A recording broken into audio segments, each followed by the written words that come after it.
My husband told me he'd only consider having children with me if I quit my job and learned to be like his mother. After 7 years of marriage, Daniel dropped this bomb during our anniversary dinner. His mother spent 40 years serving his father breakfast in bed, ironing his underwear, and asking permission to visit her own sister. That's the woman I needed to become if I wanted to be worthy of carrying his children. I'm a software architect making twice his salary, but apparently that made me less of a woman in his eyes. The thing is, when we met, Daniel loved my ambition. He bragged to his friends about dating a woman who led tech teams and spoke at conferences. He'd bring me coffee during late-night coding sessions, said my passion was attractive. We split household chores equally. He even told his mother once that he was lucky to find someone who challenged him intellectually. That was before his dad retired and his parents started visiting more often. Suddenly Daniel noticed things. Why didn't I pack his lunch like his mother did for his father? Why was our house not spotless when his mother kept theirs immaculate? Why did I order takeout when his mother cooked 3 meals from scratch daily? His mother, Nancy, would smile sweetly while mentioning she never let her husband see her without makeup. She'd reorganize my kitchen while I was at work, leaving passive-aggressive notes about proper wife duties. After one visit, Daniel started leaving his dishes in the sink for me to wash, said his mother was right that men shouldn't do kitchen work. When I reminded him we both worked full-time, he said his father worked too, but never touched a dish. The comments escalated. He wanted me to wake up earlier to make him breakfast, asked why I wore pants instead of dresses, suggested I should stop going to gym classes and learn to bake instead. Each demand came with a comparison to Nancy. His mother never argued with his father. His mother always had dinner ready at 6. His mother gave up her nursing career without complaint. Then came the children's conversation. We'd always planned on kids, had even picked out names, but now Daniel had conditions. I needed to prove I could be a proper mother first. That meant quitting my job, learning his mother's recipes, keeping the house to Nancy's standards. He actually made a list. 27 items I needed to change about myself. Number 14 was learning to smile more when he criticized me, because his mother never looked upset when his father corrected her. I took that list and did something with it. But first I had to prepare. I called my friend Rosa, who's a realtor, and asked her to find me an apartment immediately. While Daniel was at work, I moved half my things out, just the essentials and everything I'd bought myself. Left all the gifts from his family. Then I invited Nancy over for tea, just the two of us. I told her Daniel and I were having problems and I needed her advice. She lit up, ready to tell me everything wrong with me. I let her talk for an hour, recording every word on my phone. She explained how she trained Daniel's father to expect certain things, how she made sure her son would know his worth and never settle for a career woman who couldn't properly care for a man. She actually said the words, "broken him in like a horse," about her husband. She was proud of manipulating her son into wanting a servant instead of a partner. The next morning, Daniel woke up to an empty bed and a gift box on his pillow. Inside was the list he'd given me, torn into pieces, and a printed transcript of his mother's confession about training men like animals. Underneath was my wedding ring and a business card for my divorce lawyer. I'd already filed the papers. The apartment I'd signed a lease for was across from my office, a gorgeous loft Nancy would call wasteful for a single woman. Daniel called 17 times that day. His mother called too, screeching about how I'd tricked her and ruined her son's life. Then Monday morning, as I was about to go to work, a sudden wave of nausea hit me so hard I barely made it to the bathroom. My hands trembled as I stared at the calendar, realizing I was 2 weeks late. I grabbed my phone with shaking fingers and ordered a pregnancy test through a same-day delivery app, the kind that promises arrival within an hour. The wait felt endless as I sat on my bathroom floor, my mind doing math I didn't want it to do. That last week before I moved out, we'd had sex twice, both times feeling mechanical and wrong, like Daniel was trying to prove something. I remembered lying there afterward, already planning my escape, already knowing the marriage was over. The doorbell rang exactly 53 minutes later, and I practically ran to grab the package from the delivery person.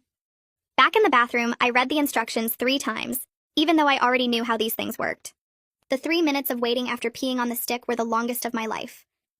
I paced my small bathroom, counting tiles, checking my phone, anything to avoid looking at the test sitting on the counter. When I finally looked, 2 pink lines stared back at me, clear and definite. My legs went weak and I sat down hard on the closed toilet lid. The irony hit me like a punch to the stomach. Daniel had wanted me to prove I could be a proper mother before he'd even consider having kids with me, and now I was pregnant anyway, doing it completely without him. I picked up my phone and called Rosa before I could talk myself out of it. She answered on the second ring, and I barely got the words out before my voice cracked. She said she'd be there in 20 minutes and to not do anything until she arrived. I sat on my living room floor surrounded by half-unpacked boxes, still holding the positive test, when Rosa knocked. She came in with another pregnancy test, a different brand, saying we needed to confirm before I made any decisions. We sat on the floor together while I took the second test, and when it also showed positive, the reality became impossible to deny. Rosa put her arm around my shoulders and reminded me that I had options, that I had time to figure out what I wanted, that this didn't have to define my entire future. The words helped me breathe again, helped me think past the immediate panic. We talked for 2 hours about what being a single mother would mean, about my career, about Daniel, about everything. Rosa never told me what to do, just listened and asked questions that helped me process. By the time she left, I knew I needed medical confirmation, and I needed to tell Nina before anyone else found out. The next morning, I called my insurance company and got a list of OB/GYN doctors who were accepting new patients. The first one I called had an opening on Thursday, 3 days away, and I took it immediately. Then I called Nina's office, and her assistant Tamara said she could fit me in that afternoon for a quick consultation. I spent the rest of the day at my computer, searching for information about pregnancy and divorce proceedings, reading forum posts from other women who'd been in similar situations. The legal stuff was overwhelming and complicated. Some states required waiting periods, some had different rules about custody arrangements made before birth, some had provisions about paternity establishment. My head hurt from trying to understand it all, and I finally closed my laptop and just sat there staring at my new apartment walls. Thursday came, and I drove to the doctor's office with my hands gripping the steering wheel too tight. The waiting room had cheerful posters about prenatal care and breastfeeding, and I felt like an imposter sitting there with my life falling apart. The doctor was efficient and kind, doing an exam and an ultrasound that showed a tiny blob she said was about 6 weeks along.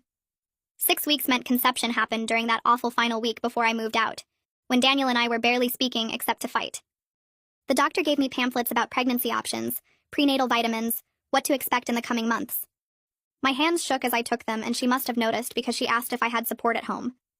I lied and said yes. Walking out of that clinic into the bright afternoon sun, I felt the weight of what I needed to do next. Daniel would find out eventually, and I needed Nina to know first, so we could prepare. Nina's office was downtown in a tall building with too much glass. I sat across from her desk and told her about the pregnancy, watching her face stay calm and professional even though this had to complicate everything. She asked questions about timing, about my certainty, about what I wanted to do. When I said I was keeping the baby, she nodded and started making notes. She explained that pregnancy complicated but didn't stop divorce proceedings, that we'd need to be strategic about when Daniel found out because it would definitely affect his approach. We talked through different scenarios for telling him. Nina thought I should do it directly rather than letting him find out some other way, but only after we'd prepared for how he might respond legally. She predicted he'd try to use the pregnancy to force reconciliation or delay the divorce. We scheduled another meeting for the following week to discuss strategy once I'd had time to process everything. I left her office feeling slightly less panicked, having a plan even if it was just the beginning of one. The next 3 days were torture as I rehearsed different ways to tell Daniel about the pregnancy. Every version sounded wrong in my head. Too apologetic, too defensive, too casual, too dramatic. I wrote scripts and deleted them, practiced in the mirror, and hated how I sounded. Rosa came over twice to help me rehearse, playing Daniel's part and throwing out the responses he might have. None of it felt right, but I knew I couldn't put it off forever. On Sunday evening, I finally sent Daniel a text asking to meet at the coffee shop near my office on Monday morning to discuss something important. His response came back in less than 2 minutes, saying he'd be there and asking if I was reconsidering the divorce. The hope in his message made my stomach hurt because I knew I was about to make everything more complicated. Monday morning, I got to the coffee shop 15 minutes early and ordered tea I couldn't drink. Daniel arrived exactly on time, looking more put together than he had in weeks, like he'd dressed carefully for this. He started to sit down with a smile on his face, clearly ready to make some kind of speech about us trying again. I cut him off before he could start and just said it. I told him I was pregnant. His face went through, so many expressions in about 10 seconds that I almost felt sorry for him. Shock first, his eyes going wide. Then joy, this brief flash of happiness. Then confusion as he processed what this meant given our situation. And finally calculation, his expression shifting into something harder as he figured out his angle. He said this changed everything, that we needed to call off the divorce for the baby's sake, that we owed it to our child to try again. I explained that being pregnant didn't change why I left, or what he'd demanded from me. Daniel's voice got louder as he argued that a child needs both parents in the same home, that his own upbringing proved that traditional families work best. When I pointed out that his mother's influence was exactly what destroyed our marriage, he got defensive fast. His voice rose enough that other customers started looking at our table, and the barista glanced over with concern. Daniel insisted we owed it to our child to try again, promising he'd be different this time, that he understood now what he'd done wrong. I reminded him about his 27-item list of changes he wanted from me, and asked which specific demands he was withdrawing. The silence that followed told me everything I needed to know. He still wanted the same submissive wife his mother had been, just now with pregnancy as extra leverage to get it. I stood up and grabbed my bag while Daniel called after me, saying I was being selfish and destroying our family before it even started. Other people definitely stared now, but I didn't care. I walked out to my car and sat in the driver's seat with the doors locked, my hands shaking again. I called Nina and told her the meeting went exactly as badly as we'd predicted. She said to expect Daniel's lawyer to file motions soon, probably arguing that pregnancy meant we needed to attempt reconciliation, or at least delay proceedings until after the baby was born. She said she'd start preparing our counter-arguments, and that I should forward her any communication from Daniel.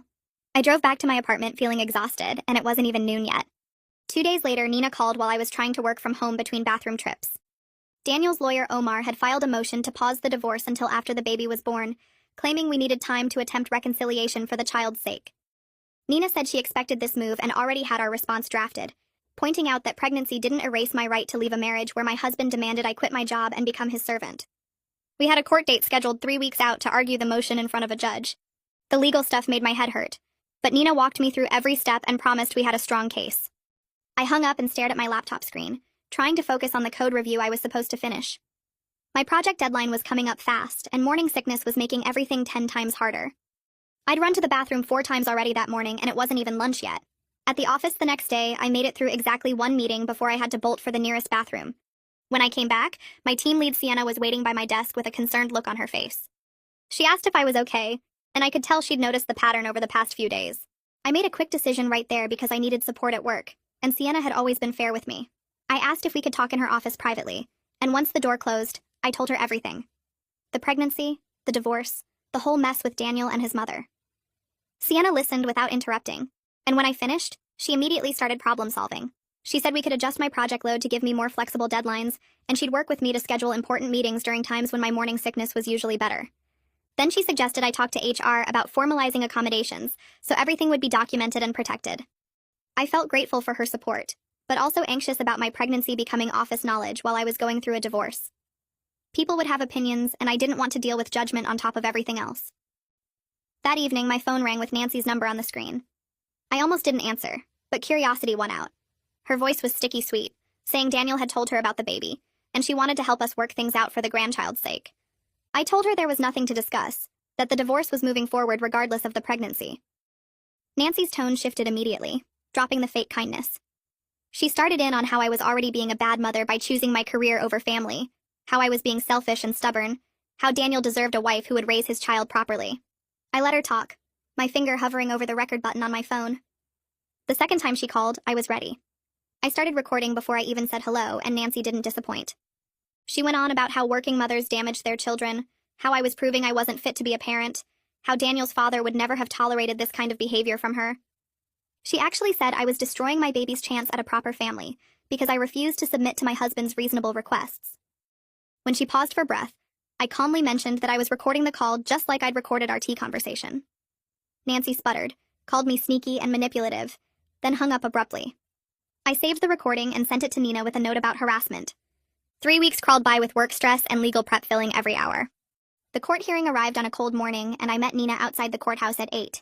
Inside, Omar stood next to Daniel looking confident and prepared. Omar argued that major decisions about the pregnancy required marital unity, that a child deserved parents who were at least attempting reconciliation, that the stress of divorce could harm the baby. Nina countered that pregnancy didn't eliminate my right to divorce an abusive situation, and she brought up Daniel's 27-item list as evidence that reconciliation wasn't possible. She pointed out that his demands for me to quit my job proved he wanted control, not partnership. The judge listened to both sides, then denied the motion to pause the divorce. But he also ordered us into mediation to establish guidelines for prenatal decisions and future custody arrangements. Daniel's face went red, but he stayed quiet as we filed out of the courtroom. Our first mediation session happened the following week in a bland conference room with beige walls. Daniel showed up with another list, this one detailing what I should eat during pregnancy, which doctor I should see, how many hours I should work per week. The mediator, an older woman with glasses, cut him off before he got through the first page. She explained very clearly that he had no legal right to control my prenatal choices while we were separated, that those decisions were mine alone until the baby was born. Daniel's face turned red again, and a vein in his forehead stood out, but he pressed his lips together and stayed silent for the rest of the hour-long session. I was 10 weeks pregnant when Sienna called me into her office with an excited look on her face. Our company was bidding for a huge contract with a major client, and they wanted me to lead the technical proposal team. She acknowledged my pregnancy and divorce situation directly. asking if I could honestly handle the pressure and timeline. The proposal was due in 6 weeks, and it would mean long hours and high stress. I looked at Sienna and made my decision right there. I told her yes, I could handle it, because I needed to prove to myself and everyone else that pregnancy didn't make me less capable professionally. The work turned out to be intense, exactly as Sienna warned. I spent long days reviewing technical specs, coordinating with team members, writing sections of the proposal.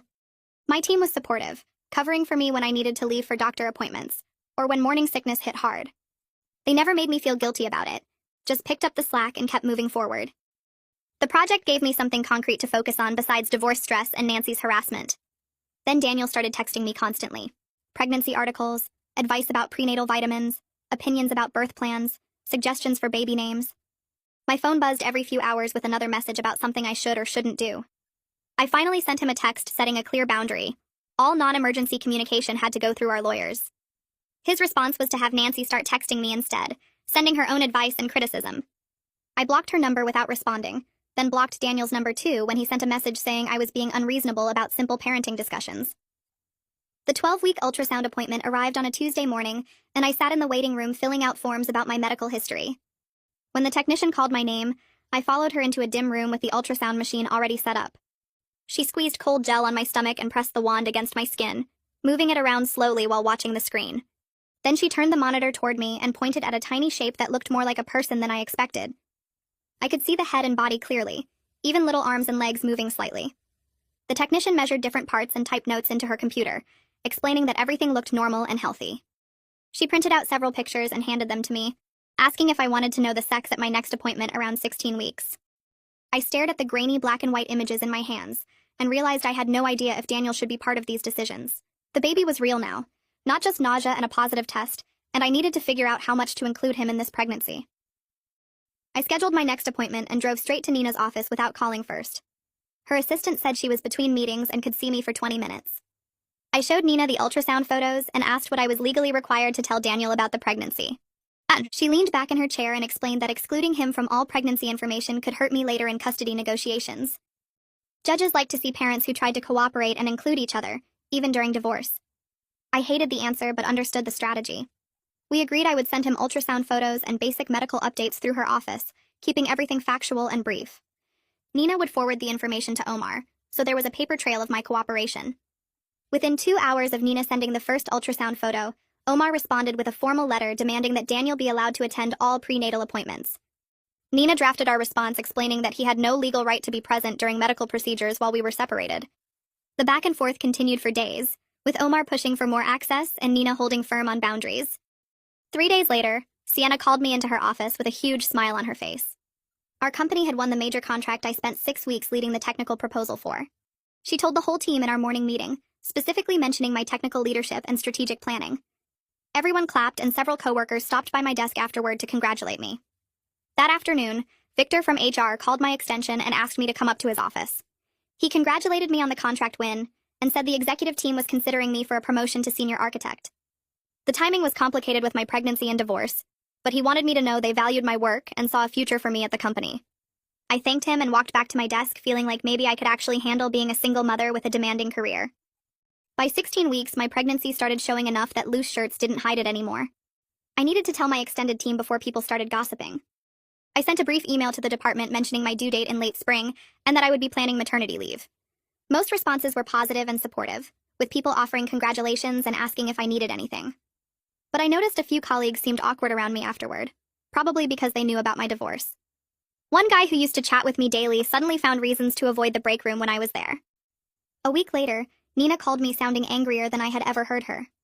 Daniel had filed a motion for temporary spousal support, claiming he needed financial help since we were still legally married. She was furious because his salary was decent, and this was obviously a control move. We spent 2 hours going through my bank statements and expenses, documenting that I had been completely supporting myself since separation. Nina prepared a counter-motion showing that Daniel had no legitimate basis for claiming financial need. The spousal support hearing happened on a cold morning 3 weeks later. I sat next to Nina while Omar presented Daniel's case about needing help with his expenses. Then Nina stood up and walked the judge through Daniel's spending since I left. She had bank records showing expensive dinners at restaurants, new clothes from high-end stores, and a lease on a luxury car he signed just 2 months ago. The judge looked at Daniel and asked why he needed spousal support if he could afford a car payment higher than most people's rent. Daniel's face turned red, but he stayed quiet. The judge denied his motion and made a comment about his spending patterns showing no actual hardship. As we left the courtroom, Daniel stared at me with pure anger in his eyes. That afternoon, I called a therapist named Susan who specialized in pregnancy during major life changes. Rosa had recommended her after I mentioned feeling overwhelmed by everything happening at once. Susan had an opening the next week, and I took it immediately. At our first session, she asked me to talk about how I was feeling about having Daniel's baby while divorcing him. I explained the whole situation from the 27-item list to Nancy's manipulation to the pregnancy timing. Susan listened without judging and then helped me identify specific worries I could work on. We talked about strategies for managing stress that would not hurt the pregnancy, like meditation and exercise and setting clear boundaries. By the end of the hour, I felt like maybe therapy could actually help me get through this. At 20 weeks, I went in for the anatomy scan where they check all the baby's organs and measurements. The technician was thorough, taking pictures of everything and explaining what she saw. Then she asked if I wanted to know the sex. I said yes immediately. She smiled and told me I was having a daughter. The news hit me harder than I expected because all I could think about was Nancy spending 40 years serving her husband, and Daniel wanting me to become exactly like her. I drove home from the appointment with tears running down my face, but they were not sad tears. I felt determined that my daughter would grow up seeing a mother who chose independence and self-respect instead of staying in a marriage that demanded she become someone else. I sent Nina an email that evening with the news about having a daughter, keeping it simple and factual. She forwarded it to Omar's office the next morning. His response came back within hours and was surprisingly emotional. He said Daniel always wanted a daughter and was begging for a chance to be involved in her life. Nina called me after reading it and reminded me that Daniel would be involved as her father no matter how our divorce ended. That was a reality I was still trying to accept. 2 weeks later, Sienna called me into her office again and told me my promotion to senior architect had been approved. The raise was significant and would take effect after I returned from maternity leave. She assured me the company valued me and wanted to keep my talent long term. Walking out of her office, I felt the financial security settle over me like a warm blanket. I could afford good childcare, a comfortable home, everything my daughter would need. Being a single mother was scary, but at least I would not be doing it while struggling to pay bills. A week after my promotion came through, Omar sent Nina a formal request for Daniel to meet with me face-to-face without lawyers present to discuss our daughter's future. Nina called me immediately and said it could be a trap or manipulation tactic, but I surprised myself by wanting to hear what he had to say. We agreed to meet at the mediator's office with Nina there as a neutral observer, which gave me some protection while still allowing the conversation Daniel wanted. The morning of the meeting, I put on my favorite work dress that still fit over my growing belly and drove to the mediator's building downtown. Daniel was already there when I arrived, sitting in the waiting room with his hands folded in his lap. He looked different somehow, less angry and more scared, like he was afraid of what might happen in the next hour. The mediator led us into a conference room with a large table and comfortable chairs, and Nina sat beside me while Daniel sat across from us. He started talking before anyone else could say anything, his words coming out fast and nervous. He said he knew he messed up our marriage and understood why I left, but he was terrified of being shut out of his daughter's life completely. His voice cracked when he talked about missing her entire childhood because of his own mistakes. I watched him carefully, looking for signs of the manipulation I'd grown used to, but all I saw was genuine fear and regret. The mediator asked Daniel what he hoped to accomplish in this meeting, and he explained that he'd been in therapy since I moved out, and was starting to understand how his parents' marriage had damaged his view of relationships. He said his therapist helped him see that he'd been trying to recreate his parents' dynamic, instead of building something healthy with me. Daniel looked directly at me and said he wasn't asking me to come back or forgive him. He just wanted a chance to prove he could be a good father, even though he failed as a husband. I felt skeptical hearing this because people can say anything in therapy, but I agreed to listen to what he proposed. Nina squeezed my hand under the table, reminding me she was there to protect my interests. Over the next 2 hours, we worked with the mediator to establish a preliminary custody framework that felt workable for everyone. Daniel would have regular visitation after our daughter was born, starting with supervised visits at my apartment and building toward overnight stays as she got older. I would maintain full decision-making authority during the pregnancy since it was my body and my health, but we would share legal custody after birth so he could be involved in major decisions about her upbringing. The mediator wrote everything down and said she'd draft a formal agreement for our lawyers to review. Walking out of that meeting, I felt cautiously hopeful that maybe we could co-parent without constant fighting, but I knew I needed to see consistent action before I trusted Daniel's words. 3 weeks later, I was at my apartment working from home when building security called my phone. They said Nancy was in the lobby demanding to come up and talk to me about her granddaughter, and they wanted to know if I'd given her permission to visit. My blood pressure spiked immediately as I told them to send her away and not let her up under any circumstances. Security said they would handle it, but 10 minutes later they called back to say Nancy was refusing to leave and causing a scene. I threw on shoes and went down to the lobby myself, finding Nancy standing by the elevators and yelling at the security guard about her rights as a grandmother. When she saw me, she started walking toward me with her arms out like she expected a hug. I stepped back and told her she needed to leave my building immediately, or I would call the police. Nancy's face turned red and she started crying, saying I was keeping her from her only grandchild and being cruel. The security guard asked if I wanted him to call the police, and I said yes without hesitation. Nancy left before the police arrived, but I went straight to Nina's office afterward to file a formal trespass warning that would make Nancy's presence at my building illegal.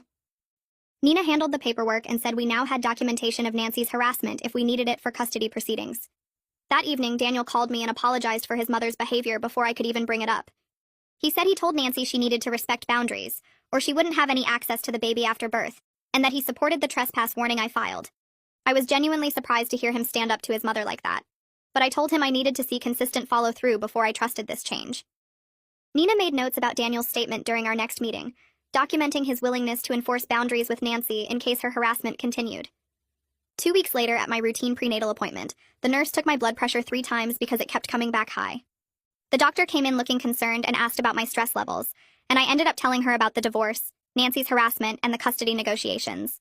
She warned me that I needed to manage my anxiety better for the pregnancy's health, suggesting meditation, gentle exercise, and possibly medication if things didn't improve.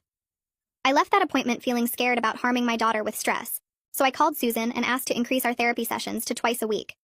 She agreed immediately, and also suggested I try a prenatal yoga class that focused on relaxation and breathing techniques.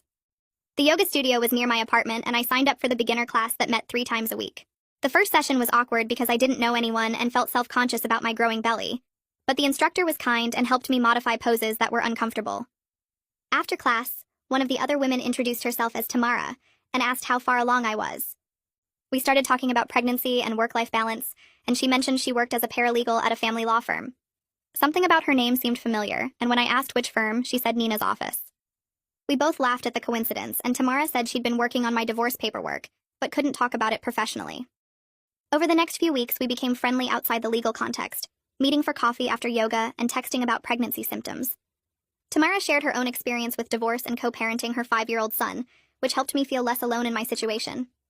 She understood both the legal complexity and the emotional difficulty of my circumstances, which made her support especially valuable.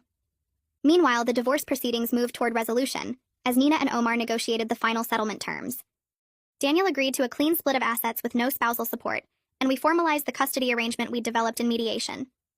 Nina called me one afternoon sounding pleased and said we were close to finalizing everything before the baby arrived, which would make the postpartum period much less complicated legally. At 28 weeks pregnant, Rosa insisted on throwing me a baby shower even though I said I didn't want a big event.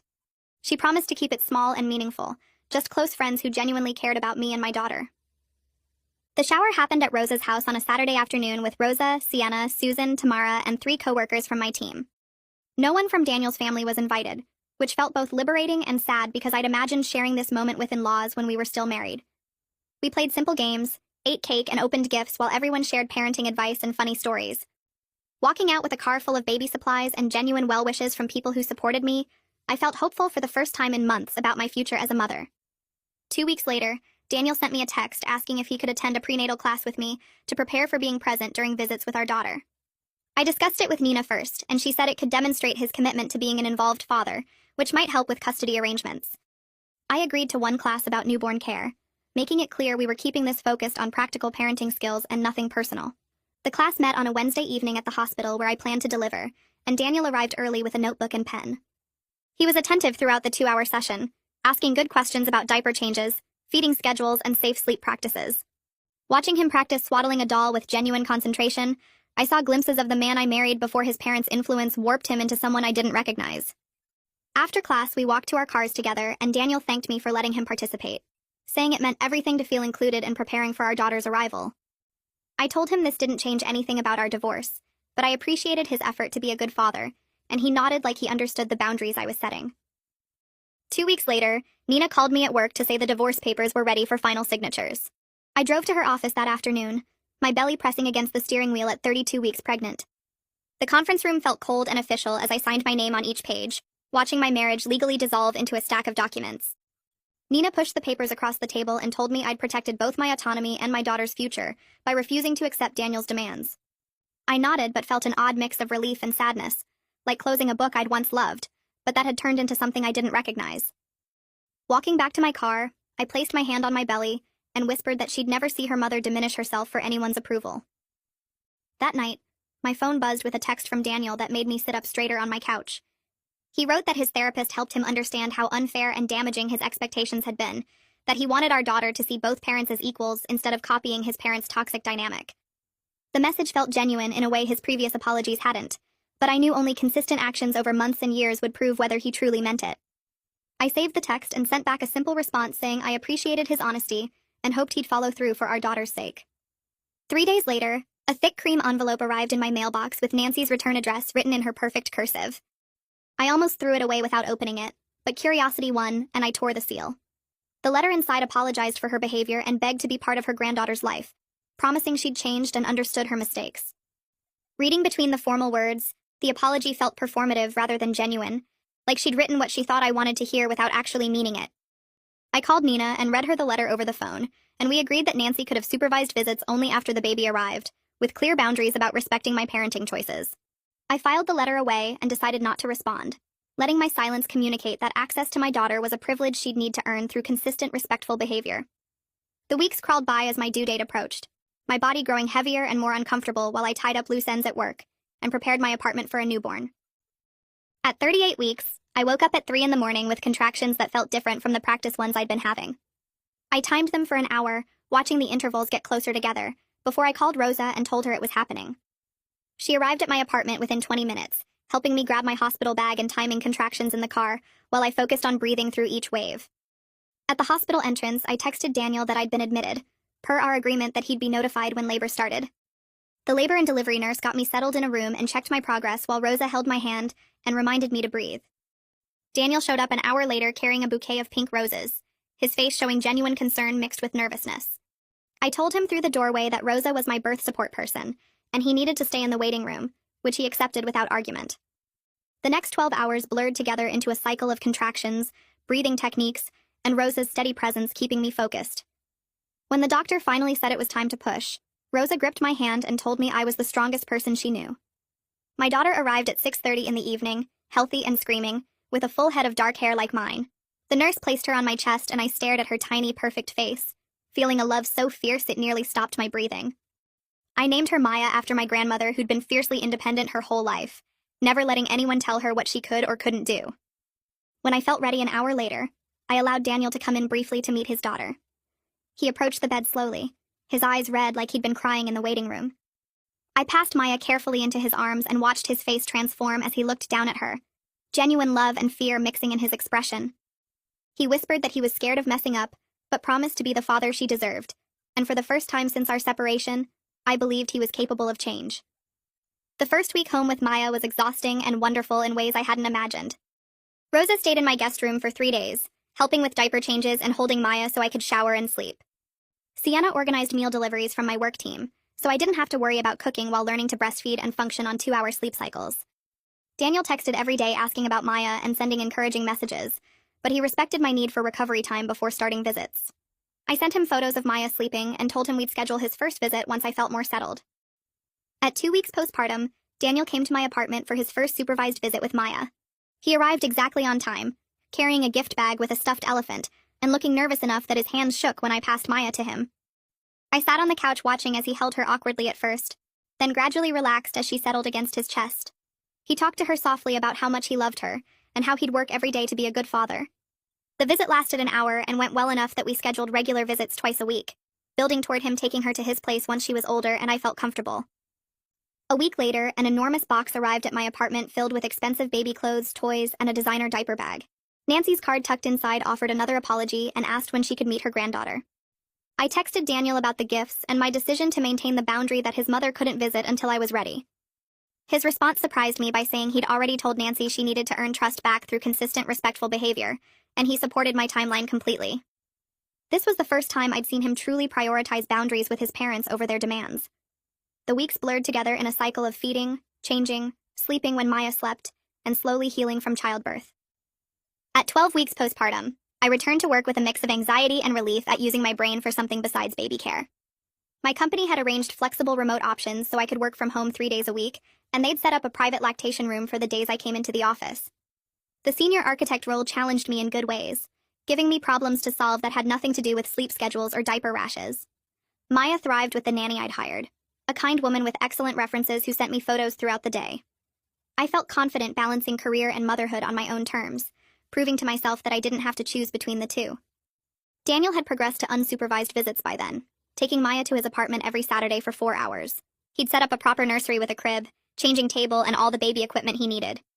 He sent me photos of their time together, showing Maya in various outfits or sleeping on his chest while he watched her with obvious adoration. Our co-parenting relationship had become cordial and focused entirely on Maya's well-being rather than our past conflicts, which felt like the healthiest outcome we could have achieved from our failed marriage. 6 months after Maya's birth, Daniel texted asking if we could meet for coffee to discuss something about his therapy progress. I agreed to meet at the cafe near my apartment, bringing Maya in her carrier since she was due for a feeding soon. Daniel arrived looking different somehow, less tense around his shoulders, and he smiled at Maya before sitting down across from me. He explained that his therapist had suggested he join a support group for men who were working to unlearn toxic relationship patterns they'd absorbed from their families. The group met weekly and included guys dealing with everything from controlling behavior to emotional unavailability, all trying to figure out healthier ways to relate to women and partners. Daniel said the group had helped him see how his parents' marriage model had damaged his view of what partnership should look like, how he'd been trained to expect service instead of equality. I listened while feeding Maya her bottle, watching his face for signs this was manipulation or performance. He seemed genuine, talking about specific realizations he'd had about respect and autonomy. I told him I appreciated his growth and was glad he was working on himself, but I made clear that our relationship would remain focused on co-parenting Maya, nothing more. He nodded and said he understood, that he wasn't asking for anything beyond proving he could be a better father and co-parent. 2 weeks later, Nancy finally met Maya under conditions I'd specified. We arranged to meet at a family-friendly restaurant with outdoor seating, both Daniel and me present, for exactly 1 hour. Nancy arrived 15 minutes early, which didn't surprise me, carrying an enormous bag of gifts I'd already decided Maya didn't need. She cooed over Maya in her stroller, her hands shaking slightly as she reached out to touch her granddaughter's tiny fingers. For the first 30 minutes, Nancy stayed on her best behavior, asking appropriate questions about Maya's sleep schedule and feeding routine.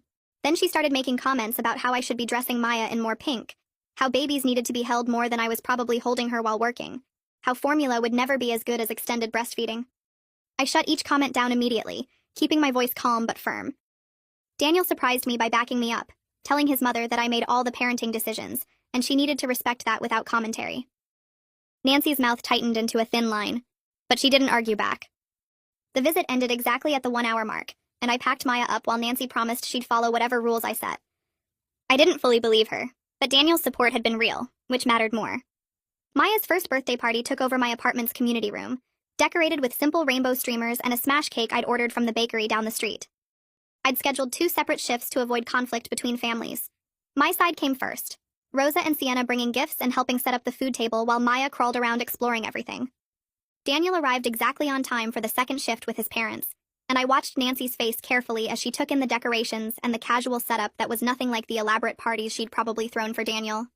We'd agreed beforehand that Daniel and I would present a united front, standing together while Maya demolished her cake and got frosting everywhere. Several of Daniel's relatives commented on how well we were co-parenting, how mature we were being for Maya's sake, and I felt genuinely proud of what we'd built. Maya laughed and clapped her frosting-covered hands, completely unaware of the divorce or the complicated family dynamics, just happy to be celebrated.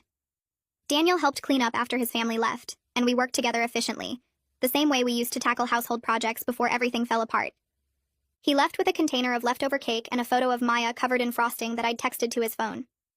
3 months after Maya's birthday, a recruiter from a competing tech company reached out about a senior architect position with better benefits and a 20% salary increase. The role involved leading their cloud infrastructure team and working on projects that would challenge me in exactly the ways I'd been craving. I scheduled a call with Daniel before responding to the offer, explaining how the new position would affect our custody schedule since the office was across town. He asked good questions about my commute time and whether I'd need to adjust pickup and drop-off times, but he never once suggested I shouldn't take the opportunity. Instead, he said he was proud of my career success, and we'd figure out the logistics to make it work for Maya. We spent an hour on the phone mapping out a revised parenting plan that accommodated my new work requirements, and he volunteered to handle more of the evening pickups from daycare. I accepted the position the next day and gave notice at my current company, where Sienna threw me a goodbye lunch and made me promise to stay in touch. The new job started 4 weeks later, and the benefits package included better childcare support and more flexible remote options than my previous role. 6 months into my new job, Daniel mentioned during a custody exchange that he'd started dating someone. He didn't offer details, just said it was early but going well, and he wanted to give me a heads up before it got serious. I appreciated the transparency and told him I was glad he was moving forward. 3 months after that, he asked if we could talk about introducing his girlfriend to Maya. We met at the park while Maya played on the toddler equipment, and Daniel explained that his relationship had become serious enough that he wanted his girlfriend to be part of his life with Maya. He asked about my thoughts on timing and what boundaries I wanted in place. I told him I needed to meet her first, at least twice, before she spent time with Maya, and that introduction should be gradual and low-key. Daniel agreed immediately and thanked me for being reasonable about it. His new relationship seemed healthier than our marriage had been, with him talking about actual partnership and mutual support instead of service and traditional roles. The therapy and the support group appeared to be genuinely helping him build better patterns. Nancy's supervised visits had gone well enough over the following months that we decided to allow her limited time with Maya at Daniel's apartment when he was home. She'd learned to mostly keep her opinions to herself, though she still occasionally made passive-aggressive comments about working mothers or proper child rearing. The difference was that Daniel now shut her down himself instead of expecting me to handle it. When Nancy suggested that Maya should be learning to sit still and quiet instead of being so active, Daniel told his mother that Maya's curiosity and energy were good things, and Nancy needed to stop criticizing. The progress wasn't perfect, and I still watched Nancy carefully during handoffs, but the boundaries were holding. Maya seemed comfortable with her grandmother, reaching for her during visits and babbling happily, which mattered more than Nancy's occasional comments. At 18 months old, Maya started showing a personality that reminded me so much of myself it was almost funny. She wanted to do everything herself, from feeding to getting dressed, and she'd get frustrated when her toddler coordination didn't match her determination. She asked constant questions about how things worked, pointing at everything and demanding to know why. When I told her no, she'd cross her tiny arms and argue back in her limited vocabulary, already assertive about what she wanted. During a playdate at Rosa's house, Maya insisted on climbing the big kid equipment instead of staying in the toddler area, and when Rosa tried to redirect her, Maya firmly said no and climbed anyway. I watched my daughter's independence developing, and felt grateful she was growing up seeing her mother as a successful professional who'd chosen self-respect over staying in an unhealthy marriage. She'd never know the version of me who almost let Daniel's demands diminish who I was. Daniel and I had a long conversation one evening after Maya's bedtime, sitting in my living room while she slept in the next room. He brought up our divorce, saying he'd been thinking about it a lot in therapy and with his support group. He admitted that staying married would have made him increasingly resentful, as I refused to become what he wanted, and it would have made me miserable trying to either conform or constantly fight his expectations. We talked honestly about how the marriage had failed not because we didn't love each other once, but because we'd grown into incompatible people who wanted fundamentally different things. Daniel said his parents' influence had poisoned something that might have survived if he'd been stronger earlier. I agreed that co-parenting as friends were better for Maya than staying in a toxic marriage would have been, that she'd benefit from seeing two parents who respected each other even after divorce. We finished the conversation with a hug, the first physical contact we'd had beyond custody exchanges in almost 2 years, and it felt like closing a chapter properly. 2 years after my divorce was finalized, I was thriving in ways I'd never imagined during those scary early days of pregnancy and separation. My role as senior architect had me leading major infrastructure projects for clients across multiple industries, and my team respected my technical judgment and leadership style. Maya was a happy, confident toddler who knew she was loved by both her parents and split her time between 2 homes without anxiety or confusion. Daniel and I had built a co-parenting relationship that prioritized our daughter's needs over our past conflicts, communicating efficiently about schedules and decisions without the anger that had marked our early separation. We attended Maya's daycare events together, coordinated holiday schedules without drama, and supported each other's parenting choices even when we didn't fully agree. Several divorced friends had commented that our arrangement was healthier than many intact marriages they knew. I started dating casually after matching with someone on an app Rosa had convinced me to try. The first few dates felt awkward, like I'd forgotten how to talk to someone without the weight of history and hurt between us. But gradually I remembered what it felt like to be seen as myself, not as someone's wife or ex-wife or Maya's mother, just as me. I went to dinners and movies, had conversations about books and travel and career ambitions, let myself enjoy getting to know someone new without the pressure of forever. Maya was secure and well-adjusted, playing happily with her toys when I left for dates, and running to hug me when I came home. My life looked nothing like the submissive housewife role Daniel had wanted me to become, and I was proud of the independence and self-respect I'd modeled for my daughter. She'd grow up knowing that women could be both mothers and accomplished professionals, that leaving an unhealthy situation was strength, not failure, and that her worth wasn't tied to serving someone else's vision of who she should be. Daniel texted me about 6 months later asking if we could meet at the coffee shop where we usually did custody exchanges because he had something important to discuss. I brought Maya with me since it was his weekend anyway, and when we arrived, a woman was sitting next to him at the table. He introduced her as his girlfriend of 4 months, and I could see the nervousness in both their faces as they waited for my reaction. She was warm when she said hello to Maya, crouching down to the toddler's level instead of talking over her head, and she told me she understood this was probably awkward, but Daniel wanted to do things right. Over the next several weeks, I saw her during custody exchanges, and noticed how gentle she was with Maya, how she asked me questions about my daughter's routines and preferences, instead of assuming she knew better. She never tried to replace me or overstep boundaries, and when Maya talked about mommy, she encouraged those conversations instead of redirecting them. Daniel seemed different around her too, more relaxed and less defensive, and I realized his therapy and support group work was showing up in how he chose partners now. When he called 8 months into their relationship to say they were engaged, I surprised myself by feeling genuinely happy for him. The ceremony for the Tech Industry Award happened on a Tuesday evening at a big hotel downtown, and Rosa took the afternoon off work to watch Maya so I could focus on my acceptance speech. My team from work filled 2 tables, and Sienna had organized the whole group to attend in support. When they called my name for the Leadership Excellence Award, I walked to the stage thinking about that list Daniel made 3 years ago, all 27 items he wanted me to change. Number 8 was spending less time on career advancement and more time learning domestic skills. Number 19 was stopping my conference speaking because it made me too proud. I held the award and looked out at the audience, seeing Maya sitting on Rosa's lap in the 3rd row, watching her mother receive recognition for technical work that changed how 3 major companies handled their infrastructure. My daughter would grow up knowing women could build careers and raise children, that success in one area didn't require sacrifice of the other. She'd never wonder if she had to choose between being smart and being loved, between ambition and family, between her own dreams and someone else's vision of who she should be. Nancy's evolution into a decent grandmother happened slowly over the following year, with plenty of setbacks along the way. She still made comments about how I dressed Maya or fed her, still suggested that working mothers missed important developmental moments, still implied that Daniel's girlfriend would make a better wife than I had been. But Daniel shut those comments down now, telling his mother that I was a good parent and she needed to respect my choices. When Nancy visited during his custody time, she followed the rules we established about bedtimes and screen time and food, mostly because Daniel enforced them consistently. Maya benefited from having grandparents who took her to the park and read her stories, even if those visits required clear boundaries to stay healthy. I watched my daughter hug Nancy goodbye after visits, and felt glad she had that relationship, complicated as it was. 3 years after I left Daniel, I sat in my living room watching Maya play with her blocks, building towers and knocking them down with delighted shrieks.